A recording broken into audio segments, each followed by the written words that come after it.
អរុនសួស្តីបងប្អូនអរគ្នាចេះទៅអ៊ីតុងហ่ะអានេះកន្លែងគេស្នាក់នៅមកផ្ទះនៅគេធ្វើនៅកដាលភ្នំហ្មងហើយលើកទី1 20ឆ្នាំមកគេងអត់មាន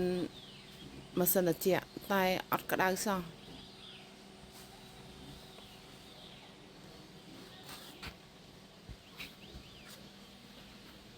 នៅកដាលភ្នំវា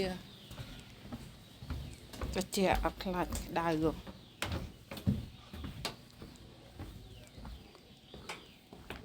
ឯធ្លាប់ទៅណាវាមានម៉ាស៊ីនត្រជាក់យើងក្តៅបើកវាមិនអីណាតែអានេះវាចង់និយាយថា